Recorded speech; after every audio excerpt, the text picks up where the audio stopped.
ಆಸ್ತಿ ಖರೀದಿ ಮಾಡಬೇಕು, ಮಾರಾಟ ಮಾಡಬೇಕು, ಮನೆ ಕಟ್ಟಬೇಕು ಅಥವಾ ಒಬ್ಬರ ಹೆಸರಿನಿಂದ ಮತ್ತೊಬ್ಬರ ಹೆಸರಿಗೆ ವರ್ಗಾವಣೆ ಮಾಡಿಕೊಳ್ಳಬೇಕು ಎಂದ ಕೂಡಲೇ ನೆನಪಿಗೆ ಬರುವುದೇ ಖಾತಾ ಅಂದರೆ ಆಸ್ತಿಯ ಅಧಿಕೃತ ದಾಖಲೆ.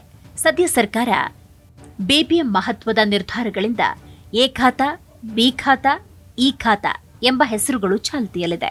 ಕರ್ನಾಟಕ ಸರ್ಕಾರ ಇ ಖಾತಾ ಮಾಡುವ ಅಭಿಯಾನವನ್ನ ದೊಡ್ಡ ಮಟ್ಟದಲ್ಲಿ ಕೈಗೊಂಡಿದೆ. ಉಳಿದಂತೆ ಬೆಂಗಳೂರಿನಲ್ಲಿ ಬಿ ಖಾತಾಗಳನ್ನು ಎ ಖಾತಾಗಳಾಗಿ ಪರಿವರ್ತನೆ ಮಾಡುವ ಮಹತ್ವದ ನಿರ್ಧಾರವನ್ನ ತೆಗೆದುಕೊಂಡಿದೆ. ಹೀಗಾಗಿಯೇ ಈ ವಿಷಯಗಳು ಮತ್ತೆ ಮುನ್ನೆಲೆಗೆ ಬಂದಿದೆ.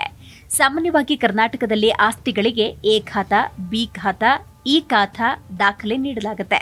ಇದರಲ್ಲಿ ಎ ಖಾತಾ ಮತ್ತು ಬಿ ಖಾತಾ ಮುಖ್ಯವಾದದ್ದು. ಈ ಬಗ್ಗೆ ಸೂಕ್ತವಾಗಿ ತಿಳಿಸುವುದರಿಂದ ಆಸ್ತಿಗೆ ಸಂಬಂಧಪಟ್ಟ ತೊಂದರೆಗಳನ್ನು ತಪ್ಪಿಸಬಹುದು.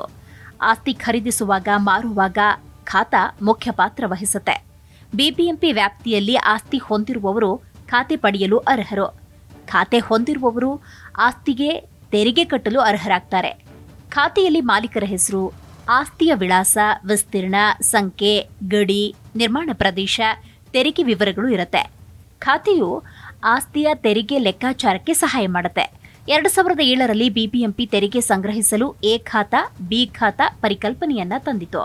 ಹಾಗಾದ್ರೆ ಈ ಎ ಖಾತಾ ಅಂದ್ರೇನು? ಎ ಖಾತಾ ಅಂದ್ರೆ ಆಸ್ತಿಯ ಅಂದ್ರೆ ನಿವೇಶನ, ಕಟ್ಟಡ, ಅಪಾರ್ಟ್ಮೆಂಟ್ ಕಾನೂನುಬದ್ಧ ದಾಖಲೆಯ ಪತ್ರ. ಆಸ್ತಿ ಎಲ್ಲ ಸರ್ಕಾರಿ ನಿಯಮಗಳನ್ನ ಪಾಲಿಸಿ ನೋಂದಣಿಯಾಗಿದೆ ಅಂತ ಅರ್ಥ. ಕಾನೂನುಬದ್ಧ ಆಸ್ತಿ ಅಂತ ಪರಿಗಣಿಸಲ್ಪಟ್ಟಿದೆ ಎಂದು ಅರ್ಥೈಸಿಕೊಳ್ಳಬೇಕು. ಬಿಬಿಎಂಪಿ ಅಥವಾ ಸ್ಥಳೀಯ ಆಡಳಿತ ಸಂಸ್ಥೆಗಳು ಇದನ್ನ ನೀಡುತ್ತವೆ. ಇದು ಆಸ್ತಿ ಮಾಲೀಕರಿಗೆ ಮಾಲೀಕತ್ವದ ಪ್ರಮಾಣ ಪತ್ರವಾಗಿರುತ್ತೆ. ಎ ಖಾತಾ ಇದ್ದರೆ ಪ್ರಯೋಜನಗಳು ಏನು ಅಂತ ನೋಡೋದಾದ್ರೆ, ಎ ಖಾತಾ ಇದ್ದರೆ ವ್ಯಾಪಾರ ಅನುಮತಿಯನ್ನು ಪಡೆಯಬಹುದು. ಕಟ್ಟಡ ನಿರ್ಮಾಣಕ್ಕೆ ಅನುಮತಿ ಸುಲಭವಾಗಿ ಸಿಗುತ್ತೆ. ಬ್ಯಾಂಕ್ ಸಾಲ ಸುಲಭವಾಗಿ ಸಿಗುತ್ತೆ. ಆಸ್ತಿ ಖರೀದಿಸುವವರು ಯಾವುದೇ ಅನುಮಾನವಿಲ್ಲದೆ ಖರೀದಿಸಬಹುದು. ಮಾಲೀಕರು ಆಸ್ತಿ ತೆರಿಗೆಯನ್ನು ಸರಿಯಾಗಿ ಪಾವತಿಸಿದ್ದಾರೆಂದು ಇದು ಖಚಿತಪಡಿಸುತ್ತೆ. ಆಸ್ತಿ ಮಾರಾಟ ಮಾಡುವಾಗಲೂ ವರ್ಗಾವಣೆಗೆ ಯಾವುದೇ ತೊಡಕು ಉಂಟಾಗುವುದಿಲ್ಲ. ಬಿ ಖಾತಾ ಅಂದ್ರೇನು? ಬಿ ಖಾತೆ ಅಂದ್ರೆ ಆಸ್ತಿ ಅಂದ್ರೆ ನಿವೇಶನ, ಕಟ್ಟಡ, ಅಪಾರ್ಟ್ಮೆಂಟ್ ಕಾನೂನು ಬಾಹಿರವಾಗಿರುತ್ತೆ. ನಿಯಮಗಳ ಉಲ್ಲಂಘನೆಯನ್ನ ಸೂಚಿಸುತ್ತೆ. ಸರ್ಕಾರದಿಂದ ಪೂರ್ಣ ಪ್ರಮಾಣವಲ್ಲದ ಅರೆ ಅನುಮತಿ ಪಡೆದುಕೊಂಡಿರಬಹುದು. ಅನಧಿಕೃತ ವಿಳಾಸ, ಪೂರ್ಣಗೊಳ್ಳದ ಕಟ್ಟಡ, ನಿಯಮ ಬಾಹಿರ ನಿರ್ಮಾಣವೂ ಆಗಿರಬಹುದು. ಒಟ್ಟಾರೆ ಆಸ್ತಿಯು ಕಾನೂನುಬದ್ಧ ಅಲ್ಲ ಅಂತ ಇದರ ಅರ್ಥ. ಆಸ್ತಿಯು ಸಮಸ್ಯೆಯನ್ನು ಹೊಂದಿದ್ರೆ ಬಿ ಖಾತಾ ನೀಡಲಾಗುತ್ತೆ. ಹಾಗಾದ್ರೆ ಬಿ ಖಾತೆಯ ಅನಾನುಕೂಲತೆಗಳು ಏನು ಅಂತ ನೋಡೋದಾದ್ರೆ, ಬಿ ಖಾತೆ ಹೊಂದಿರುವವರಿಗೆ ಸರ್ಕಾರಿ ಅನುಮತಿ ಇರುವುದಿಲ್ಲ. ಮನೆ ಕಟ್ಟಿಸಲು ಬ್ಯಾಂಕ್ ಸಾಲ ಸಿಗೋದು ಕಷ್ಟ. ಆಸ್ತಿಯನ್ನ ಮಾರಾಟ ಮಾಡಲು ಅಥವಾ ವರ್ಗಾಯಿಸಲು ಸಾಧ್ಯವಿಲ್ಲ. 2014ರಲ್ಲಿ ಹೈಕೋರ್ಟ್ ಬಿ ಖಾತಾ ಆಸ್ತಿಗಳನ್ನ ಅಮಾನ್ಯ ಅಂತ ಹೇಳಿದೆ. ಹೀಗಾಗಿ ಬಿ ಖಾತಾ ಹೊಂದಿರುವವರು ಕಾನೂನು ತೊಡಕುಗಳನ್ನ ಎದುರಿಸಲೇಬೇಕಾಗುತ್ತೆ. ಹಾಗಾದ್ರೆ ಈ ಖಾತಾ ಅಂದ್ರೇನು? ಈ ಖಾತಾ ಅಂದ್ರೆ ಎ ಖಾತಾದ ಡಿಜಿಟಲ್ ರೂಪ. ಇದು ಆಸ್ತಿ ಮಾಲೀಕತ್ವ, ತೆರಿಗೆ ಪಾವತಿ ದಾಖಲೆಗಳನ್ನು ಆನ್ಲೈನ್ನಲ್ಲಿ ನಿರ್ವಹಿಸಲು ಸಹಾಯ ಮಾಡುತ್ತೆ. ಕರ್ನಾಟಕ ಸರ್ಕಾರ ಇದನ್ನ ಕಡ್ಡಾಯಗೊಳಿಸಿದೆ.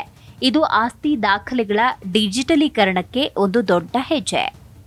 ಈ ಖಾತಾದ ಉಪಯೋಗಗಳೇನು? ಎ ಖಾತಾ ಆಸ್ತಿ ಸಂಪೂರ್ಣವಾಗಿ ಕಾನೂನುಬದ್ಧವಾಗಿರುತ್ತೆ.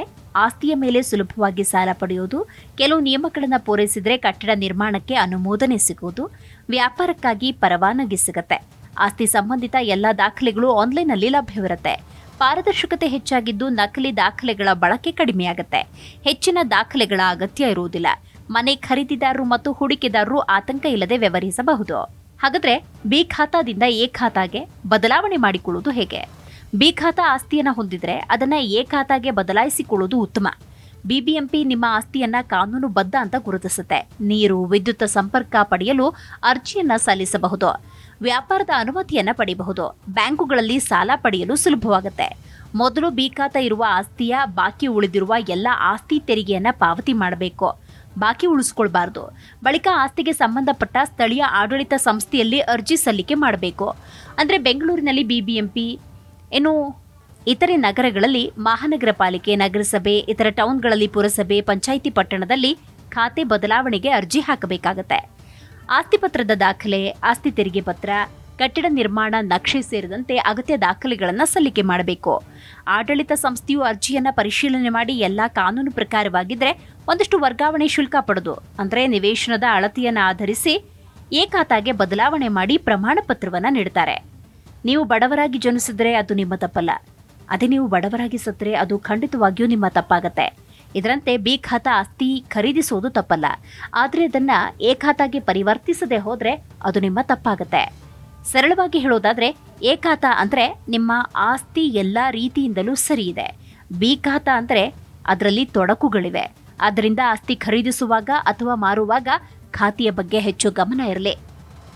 ಅಗತ್ಯ ಬಿದ್ದರೆ ಬಿ ಖಾತಾವನ್ನ ಎ ಖಾತೆಗೆ ಬದಲಾಯಿಸಿಕೊಳ್ಳಿ. ಇದರಿಂದ ನಿಮಗೆ ತೊಂದರೆಯಾಗುವುದಿಲ್ಲ.